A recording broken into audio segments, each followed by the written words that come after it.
सतोपंथ मतलब सत्य, सत्य का पंथ।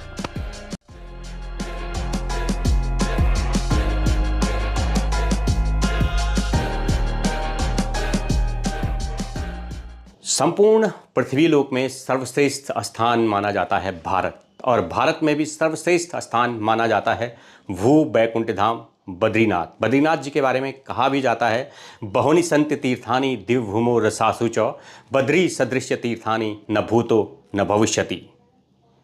बद्रीनाथ एक ऐसा स्थान है जो न कभी इस पूरे ब्रह्मांड पे था और न होगा। इतना पवित्र स्थान है जहाँ नारायण हर पल हर क्षण निवास करते हैं, और इसी धाम से एक रास्ता जाता है स्वर्गारोहिणी सतोपंथ, जहाँ से प्राणी सशरीर स्वर्ग जा सकते हैं। एक ऐसा स्थान जहाँ धर्मराज युधिष्ठिर के लिए पुष्पक विमान आया था, और इसी स्थान पे है दुनिया का सबसे महान तीर्थ सतोपंथ। नमस्कार साथियों, मैं हूँ आपका होस्ट एंड दोस्त हिमालय प्रेमी। हिमालय की इस पवित्र यात्रा में आप भी डिजिटल माध्यम से चलिए हिमालय प्रेमी के साथ। हिमालय की इस सबसे पवित्र और सबसे कठिन यात्रा को करने के लिए मुझे जाना है सबसे पहले हिंदुओं के 4 धामों में से स्थित एक धाम श्री बद्रीनाथ धाम। भू बैकुंठ धाम बद्रीनाथ जाने के लिए ऋषिकेश से सड़क मार्ग की दूरी 300 किलोमीटर है, जिसमें मुझे 8 से 10 घंटे के बीच का समय लगने वाला है। मौसम बहुत ही सुहाना है। पहाड़ की चोटियों पे हल्के फुल्के बादल लगे हुए हैं, हल्की फुल्की बारिश भी है। पहाड़ की जो घुमावदार रास्ते हैं वाकई में मन मोह लेते हैं। जगह जगह पे झरने, कहीं पे चट्टान, कहीं पे एकदम समतल ज़मीन। आखिरकार शाम होते होते मैं पहुंच गया भू बैकुंठ धाम बद्रीनाथ। और बद्रीनाथ जैसे ही मैं मंदिर के अंदर प्रांगण में पहुंचा तो वहाँ की जो पॉजिटिव वाइब है वो देखने लायक थी।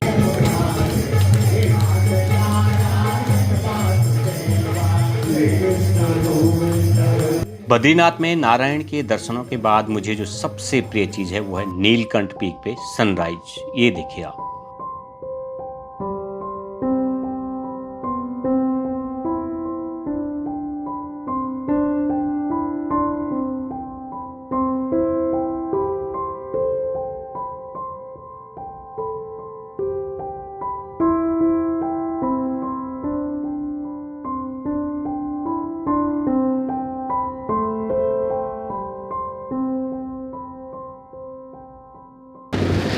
सतोपंथ स्वर्गारोहिणी के लिए भू बैकुंठ धाम बद्रीनाथ से मैंने अपनी यात्रा की शुरुआत कर दी है, और सारे सामान की तैयारी करते करते यहीं पे 9 बज गया। वैसे तो मुझे 7 बजे निकलना था, लेकिन ये पोर्टर वगैरह की वजह से थोड़ा देर हो गया है। अब मैं यहाँ से 9 बजे स्टार्ट कर रहा हूँ।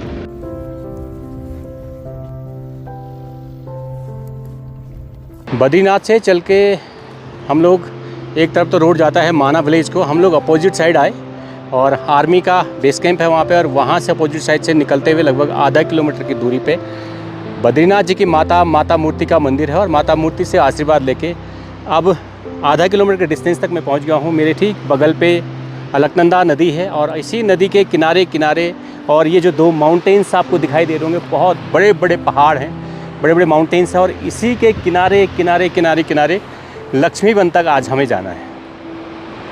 रास्ता अभी जो, क्योंकि पोस्ट मानसून है और ये जो मिडोज़ हैं, मिडोज़ हल्के से पीले होने शुरू हो गए। अभी तक मैं 10-15 दिन जब पहले बद्रीनाथ आया था पूरा ग्रीन था एकदम।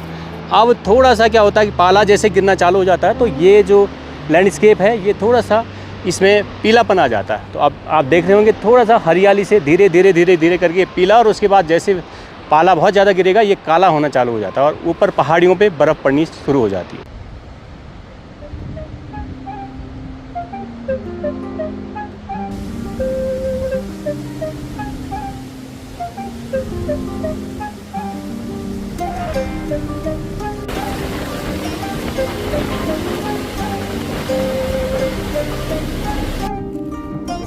ऑन ग्लेशियर से जैसे ही आगे बढ़ते हैं तो उसके बाद आता है प्रकृति का अद्भुत दृश्य। बड़े बड़े बुग्याल और दोनों साइड में माउंटेन्स। थोड़ा सा मन करता है कि यहाँ पे प्रकृति का आनंद लिया जाए।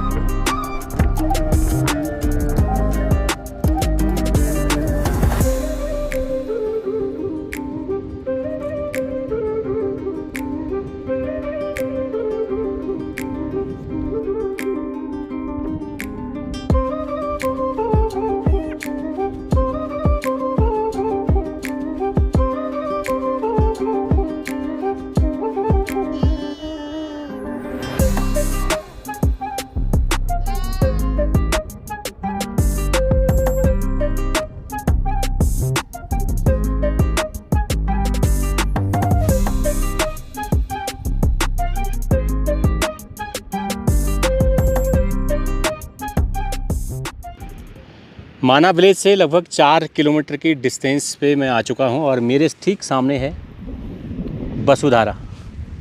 वसुधारा के बारे में ऐसा माना जाता है कि ये जो धारा है ये जो पापी लोग हैं उन पे नहीं गिरती है, जो पुण्य आत्माएं होती हैं उन पे ये जल जैसे आप नज़दीक जाएंगे तो ये ऊपर से गिर जाता है। पिछले साल जब मैं वहाँ पे गया तो मुझे ऐसा लगा कि वहाँ पे ये जो फॉल है ये बहुत हाइट से गिरता है और जैसे आप इसके आगे जाएंगे तो वो हवा चलती है और वो दूर हो जाता है। ऐसा लगता है कि लोगों को यार हो सकता है कि मैंने पाप किए हों इसलिए ये पानी मुझ पर नहीं गिर रहा। आप थोड़ा उधर जाएंगे तब तक वो इधर गिर जाएगा, आप उधर जाएंगे इधर गिर जाएगा, ऐसा लोगों का मानना है। और ऐसा इस बात में कितनी सच्चाई है ये तो खैर आप वहीं पे जाएंगे। और कुछ लोग ऐसा मानते भी हैं, कुछ नहीं भी मानते हैं। आप क्या मानते हैं कमेंट करके ज़रूर बताइए वसुधारा के बारे में।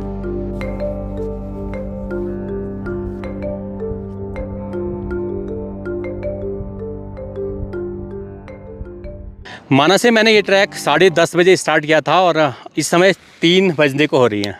मैं पहुंच चुका हूँ लक्ष्मी वन में। हमारा टेंट पिच हो गया है और यहाँ पे लक्ष्मी वन खैर अभी तो न लक्ष्मी है और न वन है, पूरा एक ये मिड्यूज़ है और बहुत लंबा चौड़ा ये मिड्यूज़ है। तो आज की रात इसी में रहेगी और कल सुबह फिर हम लोग यहाँ से स्टार्ट करेंगे चक्र तीर्थ के लिए।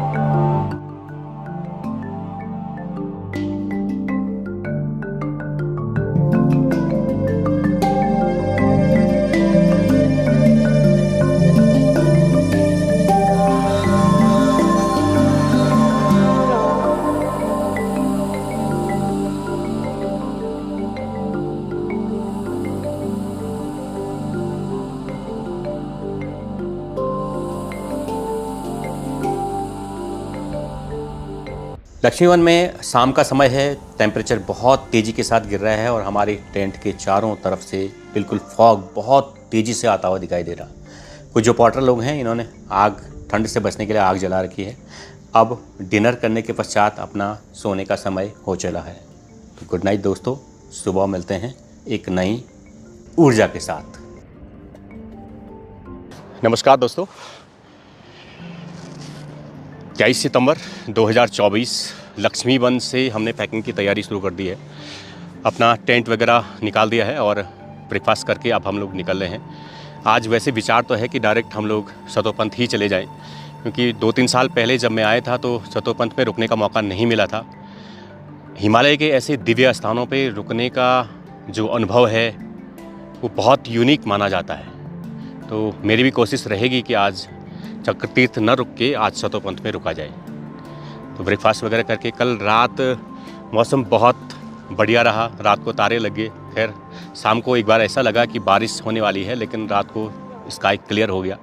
ठंड बहुत ज़्यादा नहीं थी और ये जगह भी बहुत शांत है। हिमालय में ऐसी जगहों पे रहने का जो अनुभव है वो आपकी एज को कई गुना बढ़ा देता है। आपके जो हेल्थ है, आपके अंदर जो शांति है, सुकून है, उसको आप ऐसी जगहों पे फील कर सकते हैं। परम शांति और सुकून वाली हिमालय में एक ऐसी जगह जहाँ चारों तरफ से बड़े बड़े पर्वत हैं और नीचे अलकनंदा नदी का जो म्यूजिक है वो सुनाई देता रहता है। एकदम शांति और सुकून वाली जगह है लक्ष्मी वन। खैर अब बन तो रहा नहीं यहाँ पे, लेकिन पौराणिक समय में हो सकता है कि यहाँ पे बन रहा होगा। उत्तराखंड की भौगोलिक जो परिस्थितियाँ हैं वो बार बार चेंज होती रहती हैं और कई सालों पुरानी बात रही होगी कि यहाँ पे वन रहा होगा, लेकिन आज की डेट में यहाँ पे एक बुग्याल है और अब हम लोगों की तैयारी है। आज की जो हमारी जो जर्नी रहेगी वो लगभग 12 से 15 किलोमीटर के बीच की रहेगी। देखते हैं चक्रतीर्थ में रुकते हैं या सतोपंथ ही डायरेक्ट जाते हैं। अब वो चलने की स्पीड के ऊपर बात रहेगी। अरे गोरख, नाश्ता दबा के कर ले जरा, है ठीक है, फिर चढ़ना भी है तूने।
सतोपंथ स्वर्गारोहणी की इस दुर्लभ ट्रैक में दूसरे दिन की इस यात्रा में मैं लक्ष्मीवन से 8 बजे मैंने शुरू किया था और 3.5 किलोमीटर में पहुंच चुका हूं और अब हूं नज़दीक में सहस्त्रधारा के। मुझे धाराओं की आवाज़ सुनाई दे रही है, पानी के वाटरफॉल की आवाज़ सुनाई दे रही है और ठीक मेरे राइट हैंड साइड में जो अलकनंदा नदी का उद्गम स्थान है, यानी कि जो राइजिंग प्लेस है, अलकनंदा नदी जहाँ से निकलती है वो ठीक बगल पे अलकापुरी ग्लेशियर है। इसके आगे कहीं नदी नहीं है और ग्लेशियर और मोरेन के ऊपर ही रास्ता जाता है। और मेरे पीछे देखिए, ये इन्हीं की वजह से हम लोग ट्रैक कर पाते हैं। ये अपने शेरपा भाई हैं, ये ट्रैक इन्हीं लोगों की वजह से सक्सेस हो पाते हैं। बहुत मेहनत करते हैं ये बेचारे, ये ना हो तो ये हिमालय के ऐसे ट्रैक करने दुर्लभ हो जाएंगे।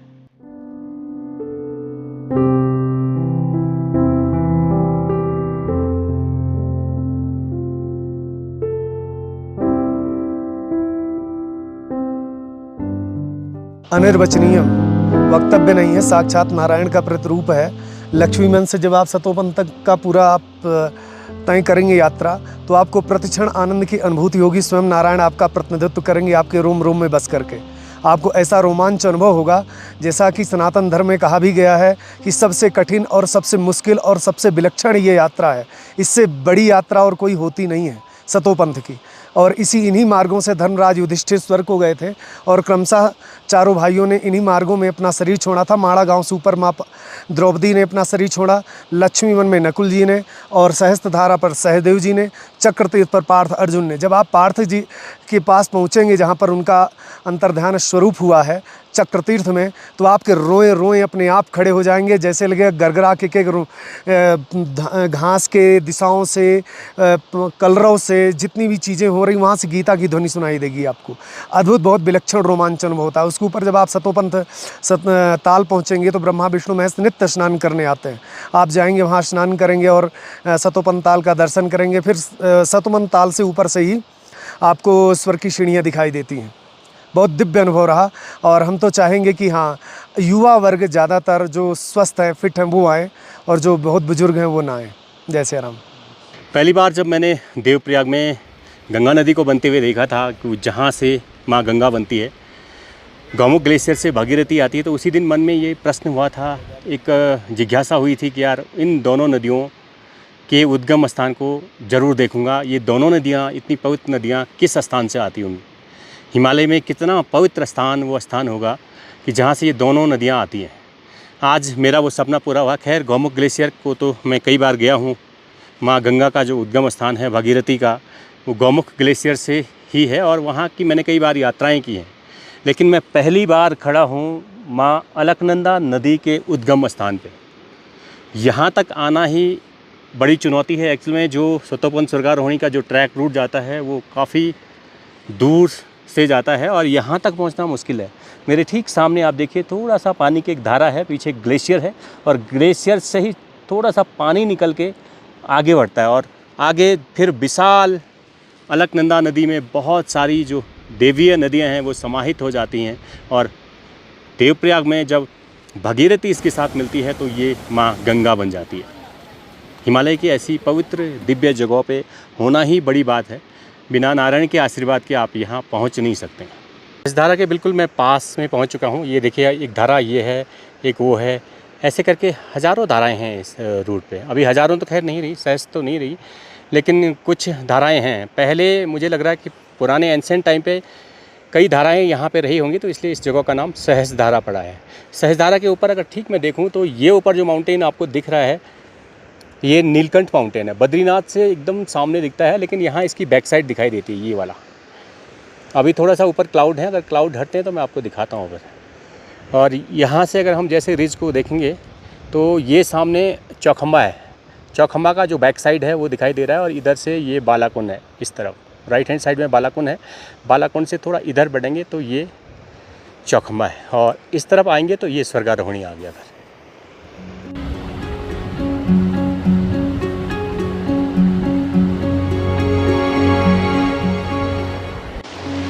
सहजधारा के बाद जो ट्रैक है वो काफ़ी डिफ़िकल्ट है और रास्ते का तो खैर पता ही नहीं चला कि रास्ता है कहाँ से। तो यहाँ पे जब भी आप इस ट्रैक पे आएँ तो बिना गाइड के ना आएँ। यहाँ पे तो बिल्कुल ज़्यादा ही है, चारों तरफ मेरे पीछे आगे देख लीजिए बोल्डर ही बोल्डर है।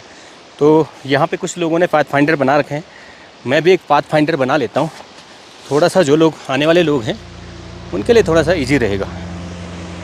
पाथफाइंडर बनाने के लिए पत्थर ढूंढता हूँ, इसके ऊपर बनाता हूँ।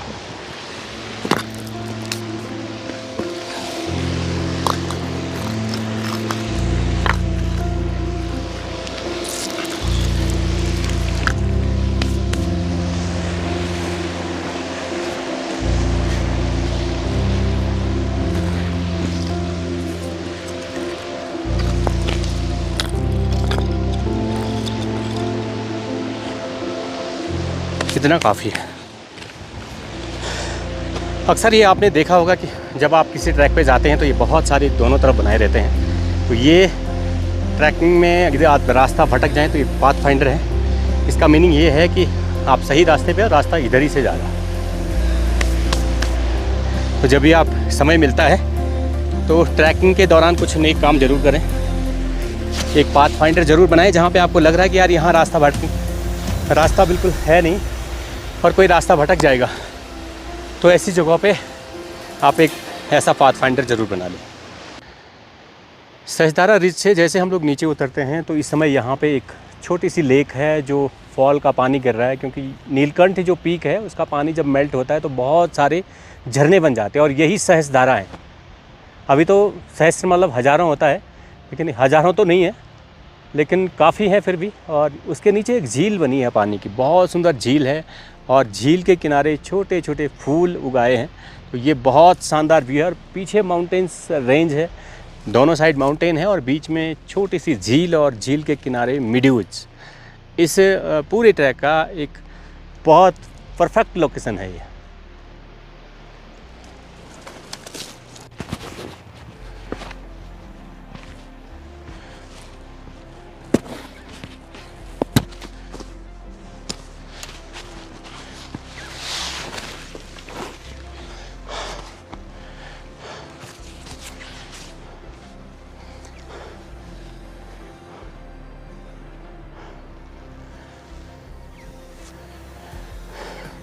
सहजधारा से जैसे 1 किलोमीटर आगे बढ़ा, एकदम पेड़ पौधे तो खैर ख़त्म हो गए थे बद्रीनाथ से ही, लेकिन हल्के फुल्के कुछ प्लांट जो हरियाली दिख रही थी वो लक्ष्मीवन तक थी। लक्ष्मीवन से जैसे मैं आगे बढ़ा, हरियाली एकदम ख़त्म, प्लांट्स का कहीं भी नामो निशान नहीं है।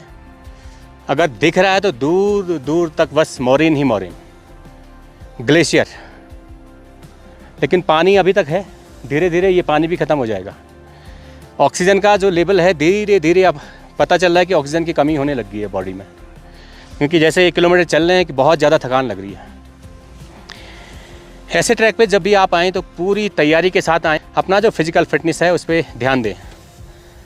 ऐसे ट्रैक पे आने से पहले आप अपना फिज़िकल फिटनेस चेक कर लें, अपनी स्टेमिना वगैरह, क्योंकि ये ट्रैक इजी नहीं है, डिफ़िकल्ट ट्रैक की कैटेगरी में गिना जाता है। और है भी कि दोनों तरफ लक्ष्मीवन के बाद तो पूरा मोरेन के ऊपर है। और सबसे बड़ा जो चैलेंज इस ट्रैक पे है वो है ऑक्सीजन का लो लेवल। चक्रतीर्थ के बाद तो ऑक्सीजन का लेवल और भी ज़्यादा डाउन हो जाता है। लेकिन रास्ते में जब मैं चल रहा था तो मुझे कई साधु महात्मा ऐसे दिखे जो बिल्कुल नंगे पैर आए थे, और मुझे मिले थे वो सहस्त्रधारा में। तो सहस्त्रधारा में जब वो मिले तो वो मुझे बोल रहे थे कि हमने 8 बजे बद्रीनाथ से शुरू किया था और 10 साढ़े 10 बजे वो यहाँ पहुँच गए थे। और एक ही दिन में वो लोग, मुझे लगता है कि सतोपन तक पहुँच जाएंगे। पैरों में चप्पल नहीं, सिर्फ धोती बदन पे और एक गमछा डाला हुआ। ऐसे दिव्य महात्मा साधु ज़्यादातर अक्सर इस पूरे रूट पे आपको देखने को मिल जाएंगे। और आगे भी गुफाओं में, कंदराओं में जो बिल्कुल हिमालय के जो असली योगी हैं, हिम योगी हैं, वो इस रूट पे आपको देखने को मिल जाएंगे सतोपंथ में। और अभी एकादशी भी आने वाली है तो साधु महात्मा काफ़ी लोग इस ट्रैक रूट पे आ रहे हैं, क्योंकि एकादशी को ऐसा माना जाता है कि त्रिदेव ब्रह्मा, विष्णु और भगवान शिव महेश एकादशी के दिन इस पवित्र सरोवर में स्नान करने आते हैं। और इसीलिए इस पवित्र सरोवर को सतोपंथ भी कहा जाता है। सतोपंथ यानी सत्य का पंथ।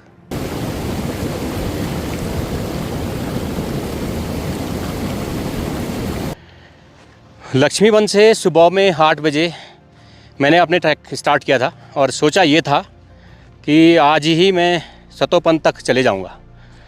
लेकिन कहीं पे टाइम लैप्स लेना पड़ता है, कहीं शूट करना पड़ता है, लोगों से कई बार मैं मिला, बातें की, तो मुझे लगा नहीं कि मैं सतोपंथ तक आज पहुंच पाऊंगा।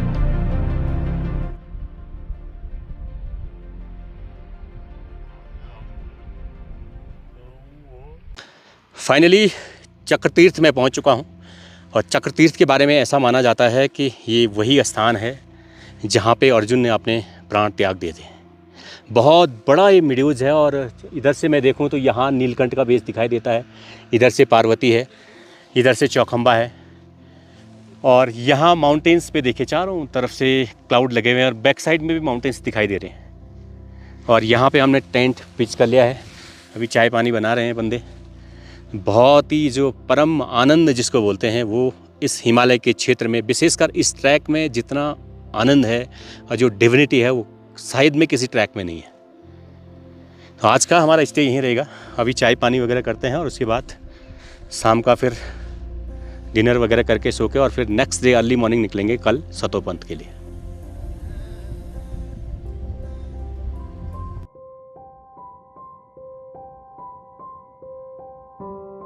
दोस्तों, हिमालय की ये डिवाइन यात्रा बद्रीनाथ से चल के एक दिन लक्ष्मीवन और लक्ष्मीवन से चल के दूसरे दिन चक्रतीर्थ पे समाप्त हो गई है। अब वक्त हो चला है आपसे विदा लेने का, यानी कि अब सोने की तैयारी है।